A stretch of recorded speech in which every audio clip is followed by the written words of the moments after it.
Me llamo Elena Vance y tengo 46 años. Para la Marina de los Estados Unidos soy la contraalmirante Vance, una guardiana de secretos capaz de derribar imperios. Pero para mi familia sigo siendo solo la hija inoportuna. Hoy, en la boda de mi hermana en Newport, no tenían ni idea de que los cimientos de su vida perfecta y refinada son una mentira que puedo destrozar con una sola palabra. Mientras conducía por la costa, viendo el brillo del sol sobre las olas, una esperanza tonta surgió de todos modos. Quizás esta vez sería diferente. Quizás la brisa marina y el champán podrían borrar años de sentirme invisible. Por un momento, solo fui una mujer que intentaba creer en la idea de la familia. Esa esperanza se hizo añicos con el sonido de un único mensaje de texto. Era de mi madre, una daga disfrazada de notificación. Elena, por Dios, oí que pensabas usar ese uniforme. No lo hagas. Es una vergüenza para el apellido. Mis manos se apretaron sobre el volante, con los nudillos blancos. Una vergüenza. Las 2 estrellas plateadas que gané en un océano de fuego y acero, reducidas a un insulto. El aire abandonó mis pulmones en un jadeo silencioso, reemplazado por un frío profundo y peligroso. Querían hacerme sentir pequeño. ¿Alguna vez te han hecho sentir pequeño por lo que te hizo grande? Cuéntamelo en los comentarios, porque esperaban un fantasma con un vestido beige. Están a punto de conocer a una contraalmirante con su uniforme completo y sin complejos. La decisión de usar mi uniforme no surgió solo de ese mensaje de texto. Se había forjado durante años de despidos discretos, cada uno un pequeño corte, pero juntos me habían desangrado hasta dejarme sin esperanza de ser aceptado. La última herida se había abierto unas semanas antes, justo después de regresar a mi apartamento en Norfolk, de un agotador ejercicio de fuerzas conjuntas en el Atlántico. El aire en mi apartamento era quieto y fresco, un silencio bienvenido tras el zumbido constante de un buque de guerra. Anhelaba una ducha caliente y el anonimato de mi propio espacio. Me serví un vaso de agua, con los cubitos de hielo tintineando en el repentino silencio, y me senté con mi tableta. Rara vez revisaba mis redes sociales, pues me parecían un mundo de felicidad selecta con el que no terminaba de identificarme. Pero ese día, algo me atrajo. Y allí estaba, una fotografía profesional de mi hermana, Eliza, con el rostro iluminado de alegría, dando vueltas en los brazos de un hombre que no reconocí. El escenario era inconfundible. La terraza frente al mar del Club Náutico Ida Lewis en Newport, un lugar emblemático del círculo social de mi familia. El pie de foto dijo, sí, el futuro, Senior y Señora Halpern. No me desanimé, simplemente se detuvo un instante, un golpe sordo en el pecho. Cientos de comentarios inundaron la publicación. Mi madre, Eleanor, había dejado una serie de emojis de corazones auspiciosos. Mi padre, Richard, había republicado la imagen con su propio pie de foto. Estoy muy orgulloso de nuestra hermosa familia y del legado que seguimos construyendo. Revisé cada foto del álbum. Eliza con sus amigas, Eliza con su nuevo prometido, Eliza con sus padres. Busqué mi nombre en las etiquetas, en los comentarios, en cualquier parte. No había nada. Era un borrador digital. No era un error. Era un mensaje. No formaba parte de esa hermosa familia. No formaba parte de ese legado. Estaba en otro lugar. La sensación no era de tristeza. Era un vacío frío y absoluto. La sensación de mirar un mapa de tu propia vida y descubrir que tu ciudad natal se había desvanecido. Unos días después, llegó la prueba física de mi estatus. Un sobre grueso color crema yacía en mi buzón. Era de la cartulina cara que le gustaba a mi madre. Olía ligeramente a su perfume característico, Lily of the Valley, pero la etiqueta de la dirección me impactó. No era la contraalmirante Elena Vance, ni siquiera Elena. Estaba dirigida a la familia Vance, Norfolk, VA, como si fuera una sucursal de la marca principal. Dentro, la invitación anunciaba con un elegante relieve la boda en el Chandler de Cliff Walk. No había ninguna nota manuscrita, ningún toque personal, solo un código QR para escanear y confirmar asistencia. No era una invitación, era una citación, una notificación burocrática a un familiar secundario. Era la forma en que mi madre me recordaba que me permitían asistir, no que era bienvenida. Esa noche, decidí llamar a Ben Carter, no para quejarme, sino para anclarme en un mundo donde mi existencia tenía peso.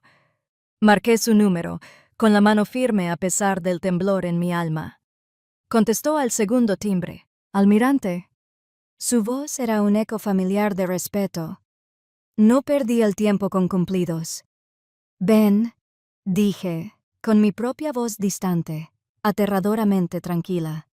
«Se van a casar». Hubo un instante de silencio al otro lado. Sabía exactamente quiénes eran.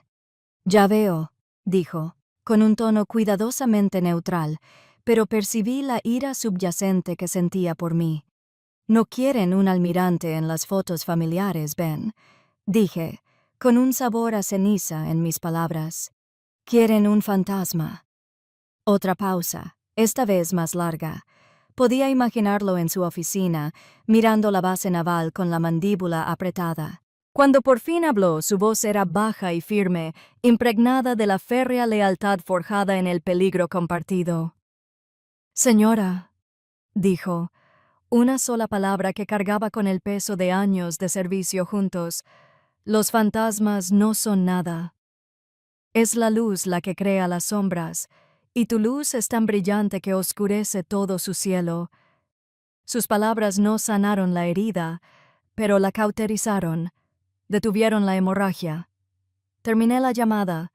La fría determinación se asentó en lo más profundo de mis huesos. Fui a mi armario y abrí las puertas. Allí, colgado en su funda protectora, estaba mi uniforme blanco de gala, el blanco impecable, las hileras de cintas contando historias que jamás entenderían. Y sobre los hombros, las 2 estrellas plateadas que me había ganado. Lo llamaban una vergüenza, pero desconocían su verdadero nombre. Era mi armadura, era mi verdad, y era lo único que llevaría puesto a esa boda. El peso del mensaje de texto de mi madre era más pesado que cualquier cosa que hubiera llevado encima. No era solo una orden, era el eco de toda una vida de despidos. Al sujetar el volante, la imagen de mi uniforme blanco impecable colgado en el armario se disolvió, reemplazada por un recuerdo igual de nítido, igual de blanco. Era el recuerdo de mi primer uniforme y del día en que me gané el derecho a usarlo. El día que mi familia decidió que tenía mejores cosas que hacer. Mi mente se desvió hacia el pasado. Los kilómetros de la I-95 se perdían en el verde de Annapolis. El estadio conmemorativo del Cuerpo de Marines de la Marina estaba electrizante. Un mar de familias vibrando con un orgullo tan denso que se podía sentir. El aire se llenaba de vítores y las notas elevadas de las anclas que se alejaban. Y entonces llegó el momento. Se dio la orden y 1000 sombreros blancos surcaron el cielo azul brillante. Una bandada de pájaros blancos ascendió en perfecta celebración unificada. Allí estaba yo, un recién comisionado en la Marina de los Estados Unidos. Mi sonrisa se sentía rígida y extraña en mi rostro. Recorrí las gradas con la mirada, buscando la sección, la fila, los asientos exactos que había marcado en un mapa. Pero estaban vacíos, solo 2 asientos de plástico azul, vacíos, entre miles de personas. La llamada había llegado esa mañana justo cuando me pulía los botones del uniforme. Era mi padre, Richard, con la voz entrecortada y apresurada. «Elena, ha surgido algo. Una gran oportunidad de inversión en Shanghái. Sé que es un momento terrible, pero es una apuesta segura. No podemos desaprovecharla». Mi madre, Eleanor, se puso al teléfono a continuación, con una voz suave como la seda, rebosante de falsa compasión. «Ya conoces a tu padre, querido. Los negocios son lo primero. Estamos muy orgullosos, por supuesto. Y Eliza, mi hermana de 17 años, tenía un torneo de tenis». «¿Un torneo? Ni regionales ni nacionales». Un simple torneo local era, al parecer, más importante que la graduación de su única hermana de una de las academias militares más prestigiosas del mundo. Estaba entre mis compañeros de clase, que me animaban y abrazaban, posando para fotos con sus radiantes padres, y nunca me había sentido tan solo. La foto que tengo de ese día me muestra con 3 de mis compañeros de piso, abrazados, sonriendo con valentía. Pero si me miran de cerca a los ojos, pueden ver el vacío donde se suponía que estaba mi familia. Una semana después, un sobre grueso de su banco llegó a mi nuevo y espartano alojamiento. Dentro no había ninguna carta, ninguna nota de orgullo, solo un cheque de $5,000 y una pequeña y elegante tarjeta con la caligrafía perfecta y sin emociones de mi madre. Felicidades, querida. Cómprate algo bonito para celebrar. Quizás un collar de perlas. Un collar de perlas, como si 4 años de agotadores cursos de ingeniería naval, noches sin dormir estudiando estrategia naval y un solemne juramento de defender a mi país pudieran medirse y despedirse con una joya. No fue solo una falta de consideración, fue un profundo insulto. Era su forma de traducir mi mundo al único idioma que entendían, el lenguaje de las etiquetas de precio y los símbolos de estatus. En su mundo de fiestas lujosas y marcas de diseñador, mi logro no tenía ningún valor real. Recuerdo estar allí de pie con el cheque en la mano, sintiendo el frío peso de su incomprensión. Luego, con un movimiento lento y deliberado, rompí el cheque en pedacitos minúsculos y los dejé caer en la basura como confeti en un desfile individual. Fue la última vez que esperé que lo comprendieran. La amargura de ese recuerdo se acentuaba cada vez que regresaba a la casa familiar en Newport. La casa era un museo de los triunfos de Eliza. Las paredes estaban cubiertas de fotos de sus premios en eventos ecuestres, sus fotos del baile de graduación, su carta de aceptación al Boston College enmarcada en plata ornamentada. Unos meses después de mi graduación en Annapolis, le dedicaron un álbum completo y brillante a su 17º cumpleaños. Docenas de fotos tomadas en el famoso restaurante L'Espalier de Boston. Eliza con un vestido de diseñador, riendo mientras nuestros padres le entregaban las llaves de un BMW blanco flamante. Mi padre y mi madre estaban a ambos lados de ella, con rostros radiantes de un orgullo casi cegador, y mi presencia en ese santuario familiar. Era una pequeña fotografía de mis 4 años y 6 años guardada en una estantería abarrotada de libros de la biblioteca, casi oculta tras una colección de Dickens encuadernada en cuero. Era la foto del día de la graduación, la de mis compañeros de piso. Para cualquier visitante, parecería la foto de la amiga de su hija. Era evidente que la familia Vance tenía una hija perfecta y hermosa. Yo solo era una desconocida que a veces se alojaba en la habitación de invitados. Debí haberlo imaginado. Debí recordar la noche que les dije que aceptaba mi nombramiento en Annapolis. Estábamos en la sala de estar con paneles de caoba, el aire impregnado de aroma a dinero antiguo y cera para madera. Mi padre dejó su vaso de whisky y el cristal tintineó suavemente contra el posavasos de mármol. Me miró, no con ira, sino con una profunda y cansada decepción que, de alguna manera, era peor. «Elena», dijo con voz serena, «la marina no es lugar para una mujer Vance. Nuestro nombre se forjó en las salas de juntas, no en las cubiertas de los barcos. Estás desperdiciando tu inteligencia, desperdiciando los contactos que podría ofrecerte, en algo que no ofrece ningún beneficio tangible a esta familia». En aquel momento, una versión más joven e ingenua de mí pensó que simplemente no entendía mi pasión, mi necesidad de servir a algo más grande que yo. Pero ahora, mirando atrás, mientras conducía hacia la boda de mi hermana, finalmente comprendí que el beneficio tangible para la familia era un código. Nunca significó honor, deber ni sacrificio. Significó precios de las acciones y alianzas estratégicas. Toda mi vida, toda mi carrera, fue solo una anotación en el lado equivocado de su libro de cuentas. Él estaba equivocado, por supuesto. Mi decisión no fue en vano. Me había forjado como la mujer que era. Pero también tenía razón en una cosa. había tenido un precio. El precio fue una soledad profunda e inquebrantable, una soledad que solo se encuentra en medio de un océano vasto y vacío, o en una habitación llena de tu propia familia. Mi padre se equivocó. Mi decisión no fue en vano, me forjó. Pero el precio de esa forja fue una soledad tan profunda que tenía su propia geografía, una soledad que no se medía en kilómetros de casa, sino en las vastas extensiones vacías del océano. Mi familia veía mi carrera como una abstracción, una serie de alfileres en un mapa. Para mí fue una vida vivida en pasillos de acero bajo cielos implacables. Los primeros años fueron un borrón de vacaciones perdidas. Pasé mi primera Navidad como oficial en un destructor en el Golfo Pérsico. El aire estaba cargado de arena y tensión. Recuerdo llamar a casa con un teléfono satelital que chisporroteaba. El retraso en la línea hacía que la distancia se sintiera aún más grande. Al otro lado, oía los sonidos familiares de una fiesta navideña en Newport. El tintineo de copas, el ritmo de la música, una carcajada. La voz de mi madre era brillante y distante. «Ay, Elena, cariño, no es un buen momento. Nos sentamos a cenar». A través de la estática oía a Eliza describir con entusiasmo un nuevo brazalete de diamantes. La llamada duró menos de un minuto. No hubo un «¿Estás bien?», ni un «Te extrañamos». Mientras pasaban una bandeja de reluciente ganso asado y servían un caro burdeos, yo estaba sentada en el armario metálico sin ventanas del barco, comiendo una comida tibia, lista para comer el paquete de estofado de ternera.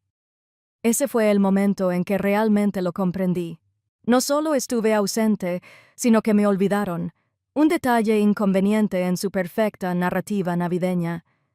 Mis ascensos no surgieron de una conexión familiar ni de una llamada telefónica oportuna. Se ganaron en turnos de 36 horas en el puente, impulsados por un café negro rancio y la pura voluntad de no fallar. Se ganaron tomando decisiones de vida o muerte en segundos. Con la vida de 200 marineros en mis manos, recuerdo un despliegue en el Mar del Norte. Una tormenta salvaje, una bomba meteorológica, surgió de la nada, convirtiendo el océano en un monstruo gris y agitado. Las olas eran del tamaño de edificios de oficinas, rompiendo contra la proa con un sonido como el de cañones disparando. Durante 2 días seguidos, no abandoné la cubierta de mando. Vivía a base de galletas secas y la adrenalina corriendo por mis venas. Me ardían los ojos de tanto mirar el radar, coordinando cada movimiento para evitar que el barco se hiciera pedazos. Regresamos a puerto en Escocia, exhaustos, magullados, pero enteros. Sentía un orgullo silencioso y profundo por mi tripulación, por mí mismo. Esa misma semana, vi una foto que Eliza había publicado desde el Breakers de Palm Beach. Estaba envuelta en una suave bata blanca, con una rodaja de pepino sobre un ojo y un pie de foto quejándose de lo agotada que estaba después de una semana de compras agotadora. El contraste no me enojó ni me dio celos. Creó una brecha. Era como si viviéramos en realidades diferentes, operando bajo leyes físicas distintas, donde mi agotamiento era una cuestión de supervivencia y el suyo, un lujo. En su mundo, mi vida entera era invisible, pero el calor que nunca encontré en la jaula dorada de mi familia, lo descubrí en los lugares más inesperados, en las cubiertas ondulantes de esos barcos grises.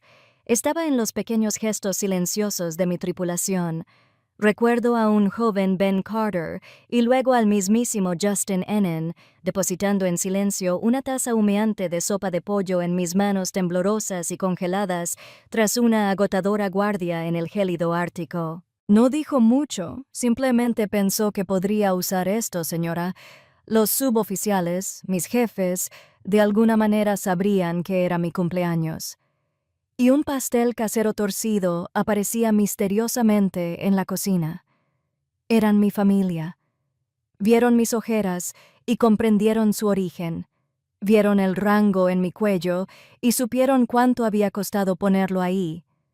No les importaba mi apellido ni la cartera de valores de mi padre. Se preocupaban por el oficial que los apoyaba, el que haría lo imposible por ellos.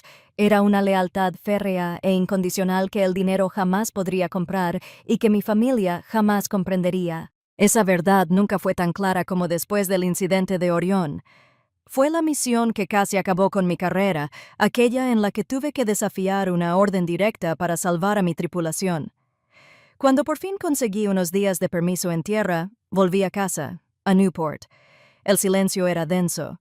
Cenando, con un filet mignon perfectamente cocinado, intenté contárselo a mi padre. Le hablé de la presión abrumadora, del fallo del sonar, de la decisión que tenía que tomar. Asintió vagamente, con la mirada fija en el teletipo de noticias financieras del televisor de pantalla grande del estudio. «Suena intenso», dijo con la voz despreocupada. «Por cierto, las acciones de Lockheed Martin han vuelto a subir». Antes de que pudiera responder, Eliza intervino, arrugando la nariz. «Uf, ¿puedes dejar de hablar de esas cosas que dan miedo? Me quita el apetito». Me callé. Miré sus rostros bañados por la suave luz de la lámpara del comedor y me di cuenta de que no solo no les interesaba, sino que eran incapaces de comprender. En su mundo seguro y predecible, la guerra, el peligro, la vida y la muerte eran solo conceptos abstractos de una película. No eran mi realidad. Mi realidad, con toda su crudeza y honor, era solo una historia incómoda, una interrupción en su comida perfectamente sazonada. En el mundo frío e indiferente que habitaba mi familia, yo era un fantasma, pero en las cubiertas de acero de la Armada de los Estados Unidos, entre la misma gente que juré liderar y proteger, me vieron. La calidez que nunca encontré en las habitaciones con paneles de caoba de Newport, la encontré en las pequeñas y firmes acciones de la familia que elegí, y en el centro de esa familia estaba Ben Carter. Ben era más que solo mi oficial ejecutivo. Se convirtió en el guardián silencioso de mi cordura. Aprendió a interpretar mis cambios de humor, sobre todo después de las esporádicas y gélidas llamadas de mis padres. Sabía que mi familia era una vulnerabilidad, un punto débil en mi armadura. Tras una conversación particularmente hiriente con mi madre, no se entrometió ni ofreció trivialidades. En cambio, poco después, una taza de té Earl Grey humeante, solo sin azúcar, aparecía en mi escritorio. Nunca preguntaba qué decía. Simplemente decía, «Parece cansado, almirante. Quizás debería tomarse un momento». Creó una barrera invisible a mi alrededor, un santuario de silencio donde mi dolor no necesitaba explicación. Mientras mi familia construía muros para mantenerme fuera, Ben construyó una fortaleza para protegerme. Ese silencioso e intuitivo cuidado valía más que 1000 disculpas vacías. También se convirtió en mi historiador personal, el único guardián de una historia que decidí ignorar. Recordaba los hitos que yo mismo a menudo olvidaba en el ritmo incesante de mis funciones. En el 10º aniversario del día en que tomé el mando de mi primer barco, el USS González, estaba sumergido en informes operativos y completamente ajeno a todo. Pero cuando entré a mi oficina esa mañana, encontré sobre mi escritorio una pequeña maqueta del destructor, exquisitamente detallada. Junto a ella, una tarjeta manuscrita en papel oficial. Decía: «Feliz aniversario, almirante. Fue una suerte tenerlo en este barco». Recordó que se había tomado el tiempo de leer los capítulos de mi vida, no por curiosidad, sino por un profundo y perdurable respeto. En esos momentos sentí una profunda gratitud que me invadió. Era la sensación de ser realmente reconocida, una confirmación de que los sacrificios que había hecho le importaban a alguien. Nuestro vínculo más profundo no se basaba en palabras, sino en el silencio compartido. Recuerdo una noche, semanas después de que concluyera la investigación oficial sobre el incidente de Orión, una conclusión que me dejó aliviada, pero con cicatrices. Estábamos en la cubierta del USS Farragut, surcando las cálidas y oscuras aguas del mar Arábigo. Las estrellas formaban un dosel brillante e indiferente sobre nosotros. Había permanecido en silencio durante un buen rato, observando la estela fosforescente del barco. ¿Piensas en ellas, verdad? La voz de Ben era suave, apenas un susurro por encima del zumbido de los motores. No tuve que preguntar quiénes eran, él lo sabía. Mis hombros se hundieron. Un raro cambio en mi postura militar. A veces me pregunto si vale la pena, Ben, confesé con la voz débil. Todo esto. No respondió de inmediato, simplemente permaneció a mi lado, con una presencia firme, y miró hacia la bandera estadounidense que ondeaba con fuerza en el viento nocturno. «Vale la pena para la gente de este barco, almirante», dijo finalmente con la mirada fija. «Para mí, vale la pena. Y al final, es la familia lo que importa». No intentaba arreglar mi relación con mis padres, simplemente me recordaba la familia que había elegido, la que había luchado por ella. Esa silenciosa lealtad se forjó en una alianza inquebrantable el día que mi carrera casi llegó a su fin. Cuando el vicealmirante Croft me convirtió en el chivo expiatorio del desastre de Orión, me citaron a una audiencia a puerta cerrada en el Pentágono. La política era intensa y estaba seguro de que tendría que afrontarla solo. Pero me equivoqué. Al concluir la audiencia y salir de aquella sala estéril e intimidante, exhausto y desilusionado, lo primero que vi fue a Ben. Había volado de Norfolk a Washington, D.C. con su propio dinero. Estaba de pie al otro lado del pasillo, con su impecable uniforme de gala bajo las intensas luces fluorescentes, sosteniendo un paraguas negro a pesar de que estábamos en un lugar cerrado. Caminó hacia mí con expresión sombría pero decidida. No dijo, «Te lo dije», ni «¿Estás bien?». Simplemente abrió el paraguas como para protegerme de algo más que la lluvia de afuera. «Aquí estoy, almirante», dijo con voz baja y firme, como un ancla. «Pase lo que pase, no me iré a ninguna parte. La verdad tiene un testigo». En ese momento, bajo ese paraguas ridículamente formal en un pasillo estéril del gobierno, supe que no estaba solo. Nuestra alianza no se basaba en la sangre ni en un nombre compartido. Se forjó en el fuego del deber compartido, templada por las tormentas de alta mar y sellada por una lealtad silenciosa e inquebrantable. Era más fuerte que la sangre, y resultaría ser lo único en lo que realmente podía confiar.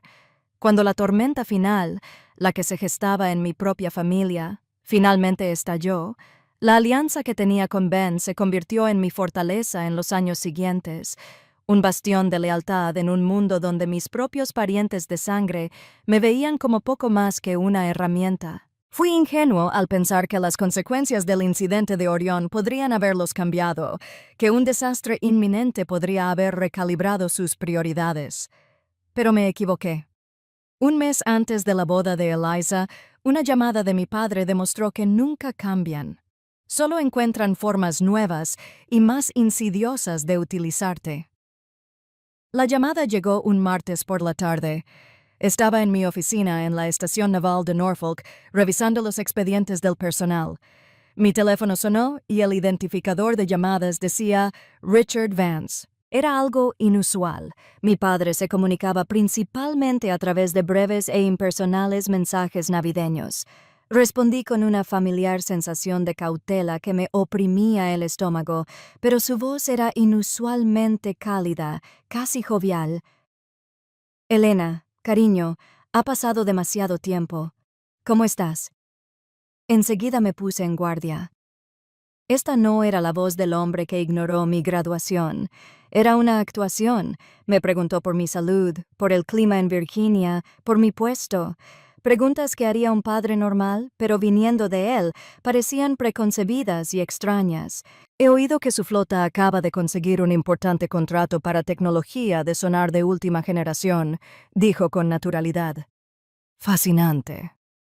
Por un instante de desesperación, una chispa de esperanza se encendió en mí. Quizás por fin lo estaba intentando. Quizás después de todos estos años, me veía como algo más que una simple desviación de su plan de vida.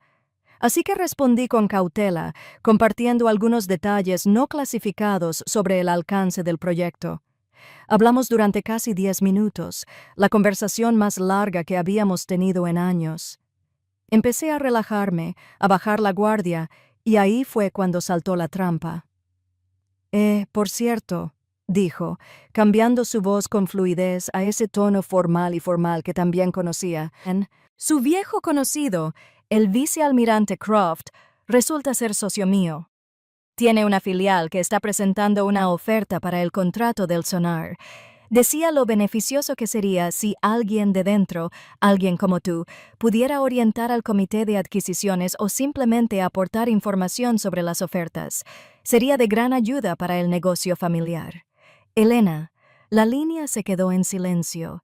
El calor que sentía momentos antes se convirtió en hielo. Todo era mentira. Toda la conversación fue un preludio calculado para esta petición. Yo no era su hija, era un activo, una fuente inteligente que podía ser explotada para su propio beneficio y el de Croft. La decepción fue un golpe físico que me dejó sin aliento. Él no me vio, ni a mí, ni a Elena, ni a la mujer, ni al oficial. Vio las 2 estrellas plateadas en mis hombros y las puertas que creía que podrían abrirle. No, dije con voz fría y monótona, en absoluto. Lo que me pides es inmoral, ilegal y una violación de mi juramento. La fingida calidez de mi padre se desvaneció. No seas tan dramático, espetó antes de colgar bruscamente. Unas horas después, mi madre llamó. Su arma predilecta no era un ataque directo, sino una oleada de culpa y agresión pasiva. Elena, has decepcionado a tu padre. Empezó. Su voz era una sinfonía de tristeza ensayada. No lo entiendes, ¿verdad? Todo lo que hace, lo hace por esta familia, por el futuro de Eliza, para mantener el estilo de vida por el que todos hemos trabajado tanto. Comenzó el sermón habitual. Una diatriba sobre lealtad y obligación. Un poco de ayuda era todo lo que pedía. Siempre has sido tan rígido, tan militar. A veces necesitas ser flexible con quienes te quieren. Su definición de flexibilidad era que yo cometiera un delito federal. Su definición de familia era un círculo cerrado formado por ella, mi padre y Eliza. Yo era un forastero. Se esperaba que contribuyera, pero nunca pertenecí realmente. El ataque final, el más degradante, vino de la propia Eliza. Me llamó esa noche, con la voz cargada de sollozos fingidos y entrecortados. «Elena, mamá me lo contó todo», exclamó. «¿Cómo pudiste hacerle eso a papá? Ha estado tan estresado por sus inversiones». Luego vino la manipulación. Envuelta en la ansiedad nupcial, habló del aumento de los costos de la boda, el catering, las flores, su sueño de una luna de miel perfecta en un bungalow sobre el agua en Bora Bora. Respondió al instante, con voz alerta. «Ben». Empecé, con un tono desprovisto de emoción, seco y preciso como un informe de misión. Necesito toda la información que pueda obtener sobre el vicealmirante Croft, en particular sobre el incidente del Orión. Quiero los informes sin editar, las grabaciones de audio del centro de mando y todas las declaraciones originales de los testigos. Compárelos con cualquier vínculo financiero entre Croft y la firma de inversiones de mi padre. Lo necesito todo. No hubo vacilación, ninguna pregunta de por qué, solo la respuesta tranquila e inquebrantable de un oficial de confianza. Entendido, almirante. Deme 12 horas. Sabía que Ben no era solo mi subordinado, era el núcleo de una red informal de oficiales leales, muchos de los cuales también habían sido marginados o perjudicados por las maniobras políticas de Croft. Mi arma en esta lucha no sería un misil Tomahawk, sería información, y estaba a punto de lanzar una guerra de información a gran escala. Mientras esperaba, centré mi atención en el presente. Saqué las fotos de alta resolución de la fiesta de compromiso de Eliza. Mis ojos recorrieron las sonrisas falsas y las copas de champán, fijándose en el ornamentado medallón de oro que mi hermana llevaba al cuello. Un regalo, decía la etiqueta, de la Fundación Legado Croft. Una fachada caritativa para un hombre sin caridad. Croft nunca hacía nada sin un propósito estratégico. Mi formación como oficial de inteligencia me impuso la ley. Amplié la imagen para mejorarla. El diseño del relicario era intrincado, pero parecía más pesado y voluminoso de lo que debería ser una pieza puramente decorativa. A lo largo del borde de filigrana, detecté una costura casi invisible, una que no pertenecía. Una fría sospecha floreció en mi mente. Inmediatamente, envié el archivo de imagen encriptado a Ben con una sola instrucción clara. Analizar este objeto. Máxima prioridad. Esta boda ya no era solo un drama familiar, tenía todos los ingredientes para una operación hostil. Al amanecer, mientras la primera luz grisácea de la mañana se filtraba en mi habitación, recibí un correo electrónico seguro de Ben. El asunto era una sola palabra: Orión sin editar. Abrí el archivo. La cruda verdad era más contundente de lo que recordaba. Los informes sin editar demostraban que Croft había ignorado personalmente los protocolos de seguridad, empujando al USS Orión hacia un peligroso cañón submarino para presumir de un nuevo sistema de sonar sin probar a un grupo de posibles inversores. Luego llegaron los registros de audio, su voz nítida y de una calma escalofriante ante el desastre. El activo está comprometido. Mantendremos el perímetro y controlaremos la narrativa. La posible pérdida de vidas es un riesgo aceptable. Un riesgo aceptable. Hablaba de mi gente. Entonces mi propia voz irrumpió en el caos. Una grabación que no había escuchado en años. Entonces era comandante. Comando negativo. Anulo esa orden. Iniciamos los protocolos de búsqueda y rescate. Apreté los puños. La evidencia era irrefutable. Croft no solo era incompetente, era un monstruo que había sopesado vidas humanas contra su carrera y las había encontrado insuficientes. La última pieza del rompecabezas estaba en la lista de supervivientes del incidente. Recorrí los nombres con la vista hasta que uno me llamó la atención: el capitán David Egan, retirado. Lo recordaba, un comandante bueno y constante que se había visto obligado a jubilarse anticipadamente tras la publicación del informe oficial depurado. Una búsqueda rápida reveló que vivía en Mystic, Connecticut, a solo unas horas en coche de Newport. Encontré su número y marqué, con el corazón latiéndome con un ritmo constante y rítmico. Respondió la voz cautelosa de un hombre mayor. «Capitán Egan», dije. «Soy Elena Vance». Hubo una larga pausa al otro lado. Luego su voz cambió, inundada de calidez y respeto. «Comandante Vance», me corrigió, usando mi rango entonces. «Nunca olvidaré lo que hiciste por mi tripulación, por mí ese día». Le expliqué la situación brevemente. La boda, la presencia de Croft, la participación de mi padre. No necesitó que Egan lo convenciera. «Ese hijo de puta estará allí», dijo con un gruñido bajo. «Bien, entonces yo también». Ya era hora de contar la verdadera historia. Colgué el teléfono con una sombría sensación de satisfacción. Ahora tenía todos los ingredientes para mi operación. Tenía las pruebas irrefutables. Tenía el motivo. Y ahora tenía un testigo vivo y con una credibilidad intachable. Croft y mi familia creían que asistían a una boda. No tenían ni idea de que estaban a punto de entrar en un juzgado y el escenario ya estaba preparado. Miré el uniforme blanco de gala, impecable y listo. ¡Era hora de ponérmelo! Entré en el gran salón de baile del Chandler con la serena deliberación de un comandante que aborda el buque insignia. No llevaba el vestido beige. Llevaba mi uniforme blanco de servicio y las 2 estrellas plateadas de mis hombreras reflejaban la luz de las lámparas de araña de cristal. Al entrar, una oleada de silencio inundó la sala. La charla cortés de la élite de Newport se apagó en sus gargantas, todas las cabezas se giraron. Vi a mi madre, Eleanor, al otro lado de la sala. Su rostro, una máscara de elegancia social, momentos antes se había endurecido, su piel palideciendo de furia.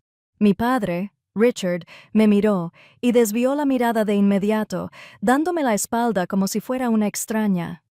Eliza me lanzó una mirada de pura incredulidad. Los ignoré a todos.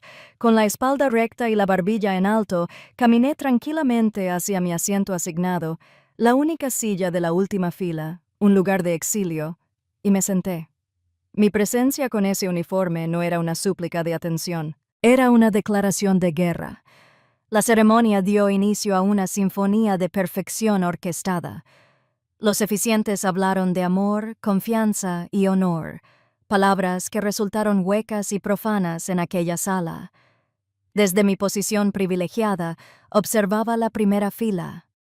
El vicealmirante Croft estaba sentado allí, la imagen de la dignidad, aplaudiendo cortésmente. Mi padre se sentó a su lado, asintiendo con la cabeza como un fiel socio. El ambiente estaba cargado de hipocresía. Entonces llegó el momento que tanto había esperado. El oficial, con una cálida sonrisa, dijo: «En este momento nos gustaría dedicar un momento a honrar a los valientes hombres y mujeres de nuestras Fuerzas Armadas que nos acompañen hoy». Como estaba previsto, el capitán Ben Carter se puso de pie. Vestía su inmaculado uniforme blanco, un pilar de integridad en la lujosa sala, pero no se quedó quieto. Se giró, girando sobre sus talones para mirar al fondo de la sala. Me miró directamente, se llevó la mano a la frente en un saludo tan seco, tan perfecto, que cortó el aire, y entonces habló. Su voz no fue fuerte, pero se oyó con claridad. El silencio atónito con absoluta autoridad. Contraalmirante Elena Vance, señora. Una exclamación colectiva recorrió la sala. Los susurros estallaron como un reguero de pólvora. Una contraalmirante aquí sentada en la parte de atrás. Mi madre se llevó la mano a las perlas. Su rostro, una mezcla de horror y de reconocimiento. Mi padre se quedó paralizado a media sonrisa. Eliza la miró fijamente, con la boca abierta. La sincronización fue precisa. Inmediatamente después del saludo de Ben, las grandes pantallas que flanqueaban el altar, programadas para mostrar una romántica presentación de diapositivas, parpadearon y se apagaron. Un instante después, volvieron a la vida, no con fotos sonrientes de la feliz pareja, sino con la fría pantalla táctica azul y verde de un mapa de sonar submarino, el mapa del incidente del Orión. Ben, a través de un ex técnico de la Marina del equipo audiovisual del recinto, había tomado el control. Entonces, los altavoces crepitaron. La voz de Croft, amplificada por el silencio del salón, era escalofriantemente clara. La posible pérdida de vidas es un riesgo aceptable. Controlen la narrativa. La multitud murmuró un murmullo bajo y confuso. Entonces mi propia voz respondió desde el pasado, aguda y decisiva. Orden negativa. Anulo esa orden. Inician los protocolos de búsqueda y rescate. Las pantallas mostraron imágenes desgarradoras de un ROV de aguas profundas que mostraban el casco destrozado del submarino y la desesperada y heroica labor de los buzos de rescate. El murmullo confuso en la sala se convirtió en una conmoción audible. Croft se puso de pie de un salto, con el rostro tan pálido como mi uniforme. «Esto es una calumnia. Estos datos han sido falsificados», gritó con la voz entrecortada. Mi padre estaba con él, parloteando sobre un fallo técnico, una broma de mal gusto. Pero antes de que sus mentiras se arraigaran, otra figura se alzó entre la multitud. Era un hombre mayor con una sencilla chaqueta de tweed, pero se alzaba con una autoridad inquebrantable. «Me llamo David Egan», anunció, con la voz resonante y autoritaria de un capitán de toda la vida. La sala volvió a quedar en silencio. Yo era el oficial al mando del USS Orion. Esa grabación es real. Esa filmación es real. El vicealmirante Croft, ahí mismo. Nos dejó morir para proteger su carrera. Su mirada entonces se desvió y me encontró en la última fila. Me miró directamente con una gratitud que trascendió el tiempo. «¿Y esa mujer?», dijo, señalando con el dedo firme. La que estaba sentada al fondo de la sala era entonces el comandante Vance. Ella desafió una orden cobarde y nos salvó la vida. Aunque vestía de civil, el capitán Egan se puso firme y me saludó con un lento y deliberado asentimiento. La sala estalló. Ya no eran susurros, sino gritos. Se alzaron los teléfonos, las cámaras disparaban, grabando el caos. La fachada cuidadosamente construida de la dinastía Vance Craftoft no solo se había resquebrajado, sino que había volado en pedazos delante de todos los que importaban. El juego había terminado. En cuanto el capitán Egan terminó de hablar, el opulento salón de baile se sumió en el caos. La sinfonía cuidadosamente construida de la boda se desvaneció en una cacofonía de jadeos, susurros frenéticos y el incesante destello de las cámaras de los celulares. Los invitados, pilares de la sociedad de Newport y Washington, ya no eran meros observadores pasivos. Eran testigos, y sus teléfonos transmitían en tiempo real la caída de dos hombres poderosos. Los reporteros de sociedad que habían llegado esperando una historia sobre peyes y encajes ahora tenían el escándalo de la década. Observé cómo el vicealmirante Croft, con el rostro pálido y cadavérico, intentaba escapar discretamente, pero Ben Carter y otros dos oficiales que reconocí, todos en posición de descanso, le bloquearon el paso silenciosa e inamoviblemente. No lo tocaron. No tenían por qué hacerlo. Su firme presencia era un muro de honor que él no podía traspasar. Mi padre, Richard, intentaba controlar los daños. Su voz era como un motor desesperado que intentaba arrancar. Un malentendido, un error técnico, suplicaba a cualquiera que quisiera escucharlo. Pero nadie escuchaba. Todos veían cómo el imperio de Vance y Croft se desmoronaba. Habían construido su castillo de naipes sobre cimientos de mentiras y habían subestimado la tormenta que representaba su propia hija abandonada. El personal de seguridad del lugar, con aspecto desbordado, escoltó rápidamente a los actores principales, a mis padres, a Eliza, con lágrimas en los ojos, a un Croft conmocionado y a mí a un salón privado contiguo al salón principal. La pesada puerta de roble se cerró, aislando el ruido, pero atrapándonos en un silencio sofocante. No duró. Mi madre, Eleanor, con el rostro desencajado por una rabia que nunca antes había visto, se abalanzó sobre mí. «¿Cómo pudiste?», siseó, con la voz temblorosa de furia. «Lo has arruinado todo. La reputación de la familia, la boda de tu hermana, años de trabajo perdidos». Mi padre, con su bravuconería desvanecida, me señaló con un dedo tembloroso. «Pagarás por esto, Elena. Lo juro por Dios, pagarás». Pero sus palabras, antes tan poderosas, ahora parecían munición gastada. Eran solo ruido, la furia sin sentido de animales acorralados. Miré directamente a los ojos furiosos de mi madre, y mi voz, cuando salió, fue firme y fría. Una reputación construida sobre mentiras no es una reputación, madre. Es una prisión. Y hoy me liberé. No alcé la voz. No lloré. Mi calma, la quietud antinatural de un barco en el ojo de un huracán, pareció asustarlos más que cualquier arrebato. Eliza, con su vestido de novia de diseñador, ahora parecía un disfraz, corrió hacia mí y me agarró del brazo. Tenía el rímel corrido. Tenía la cara enrojecida. «Elena, por favor», sollozó. Las lágrimas, fruto de toda una vida de manipulación, fluían libremente.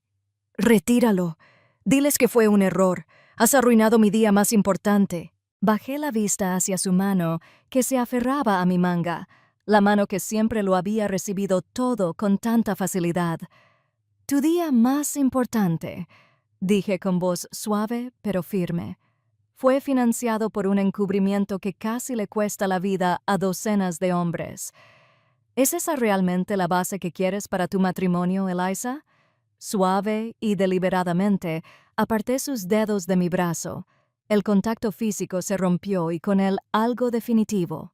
«Se acabó el juego, Eliza», dije. «No queda nadie a quien manipular». Por primera vez en su vida, me miró, no con desprecio, sino con un asombro creciente y horrorizado, como si viera a una desconocida que inexplicablemente tenía el rostro de su hermana. Justo entonces, la puerta de roble se abrió de nuevo. No era la seguridad del hotel. Dos individuos de rostro adusto, con trajes oscuros y sus credenciales sujetas al cinturón, entraron, seguidos de dos policías uniformados de Newport. Nos ignoraron. Su enfoque era único. Vicealmirante Harrison Croft, dijo el agente principal con voz monótona y oficial. Existencia Siamini. Está arrestado bajo sospecha de obstrucción a la justicia y falsificación de información de inteligencia de defensa nacional en relación con el incidente de Orion. Mientras le ponían las esposas a Croft, un sonido que resonó con fuerza en la silenciosa habitación, mi padre se desplomó en un sillón de brocado como si le hubieran cortado las cuerdas. En ese instante de caos suspendido, me di la vuelta y caminé hacia la puerta. «Elena, ¿a dónde vas?», me preguntó mi madre, con una extraña mezcla de mando y desesperación. No me volví. Me detuve en el umbral con la mano en la puerta. «Me voy a donde pertenezco», dije con voz clara y definitiva para que todos la oyeran. «Y ya no está aquí». Salí de la habitación, dejando atrás los restos de mi familia, y cerré la puerta a una vida que ya no era mía. El aire en el pasillo, aunque aún vibraba con las secuelas del suceso, se sentía más limpio, más ligero. Me sentí vacío. Pero era un vacío apacible, un vacío donde antes había una vida de dolor. La batalla había terminado. Pero sabía que la verdadera guerra, la de sanar y recuperar mi propia vida, apenas comenzaba. Al salir de esa habitación, no sentí triunfo ni tristeza. Sentí tranquilidad, un vacío apacible donde antes había una vida de lucha. La batalla que había librado durante décadas había terminado, pero sabía que la verdadera guerra, la que sanaría mi corazón, apenas comenzaba. Pasaron los meses. El escándalo de la boda de Vance Croft desapareció de los titulares. Harrison Croft se enfrentaba a un tribunal militar. Su célebre carrera terminaba en desgracia. El negocio de mi padre sufrió pérdidas catastróficas, ya que socios e inversores huyeron del escándalo. Me enteré por los rumores de que la boda se había cancelado sin contemplaciones. No me importó. Su mundo se había convertido en un país desconocido para mí. Una fresca tarde de otoño, daba un paseo inusual por el paseo marítimo de Norfolk, observando los destructores y portaaviones entrar y salir del puerto. Una joven que empujaba un cochecito dudó un momento, pero luego se acercó. «Disculpe», dijo con voz tímida, «¿es usted el almirante Vance?». Asentí, ofreciéndole una leve sonrisa. Se le llenaron los ojos de lágrimas. Mi esposo era suboficial del Orión. Habla de usted todo el tiempo. Dice que está vivo gracias a usted. La niña del cochecito, de no más de 5 años, con ojos brillantes y curiosos, me mostró un dibujo a crayón. Era una imagen torcida de un gran barco gris y una figura de palitos con uniforme blanco y cabello rubio chillón. «Gracias», susurró la niña.